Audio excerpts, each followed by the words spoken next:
The Great Resignation, for many in the West, quitting their job is the thing to do. Why? A record 4.3 million people resigned in August, up to 42,000 from July, according to the U.S. Bureau of Labor Statistics, BLS. Over the past few months, as the pandemic has appeared to have run its course and businesses have started to develop greater confidence to return to pre-2020 ways of working, a new phenomenon has swept through the United States and some countries in Europe. Unexpectedly large numbers of people are embracing the credo of anti-work and walking out of their jobs. A record 4.3 million people resigned in August, up to 42,000 from July, according to the U.S. Bureau of Labor Statistics, BLS.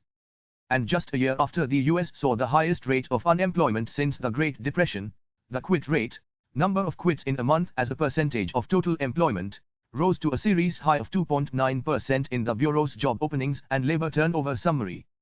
The American psychologist Anthony Klotz has called it the Great Resignation, a call to remap priorities in the work-life equation. Lessons COVID taught.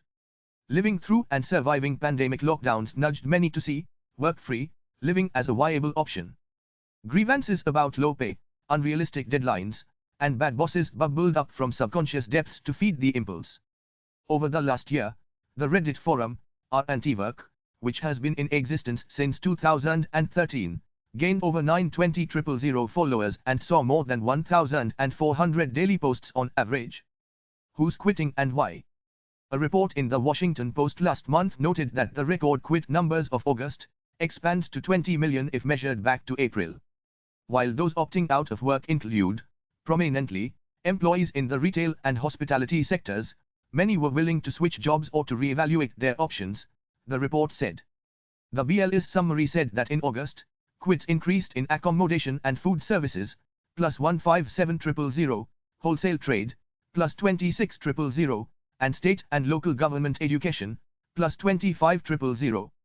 The quit trend was seen elsewhere too, the Post report said. Nearly 14 million have exited the labor market in OECD countries, and are classified as not working and not looking for work. Many countries in Central and Eastern Europe, and in Germany have recorded a fall in the skilled labor force.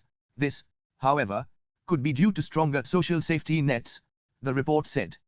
Sociologist Amrita Datta, visiting assistant professor, Korea University and Marie Sklodowska-Curie Fellow at the Department of Sociology at the University of Siegen in Germany, said, the major portion of the workforce quitting their jobs in the US are mid-ranking professionals.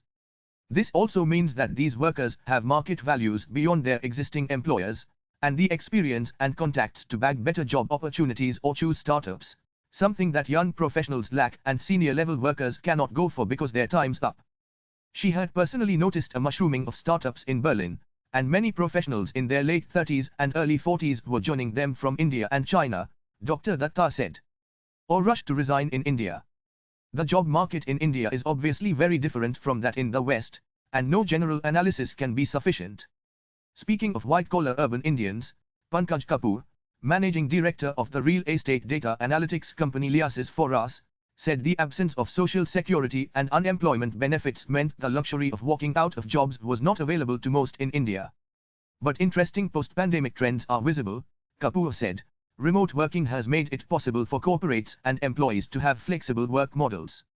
If in the past companies had planned for opening offices in Tier 2 and 3 towns, today it is becoming a reality because the pandemic has shifted our spatial economy. There are diffusions now with higher migrations and jobs are moving to people, more than the other way around. Indians, Kapoor said, have not been planned and productive workers largely because labor costs are low and population resources are high. Besides, we work 365 days, unlike developed countries where climate dictates work hours. Anuj Puri, chairman of the realty company Anurok Group, said a churn was visible in the IT and ITES sectors with many professionals switching jobs. Several startups have become unicorns and many are hiring in bulk and are ready to pay significantly higher, Puri said. Also, work from home has triggered changes in the demand structure in the realty market. There has been a major uptick in the demand for larger homes as people seek to accommodate home offices and e-schooling in their properties.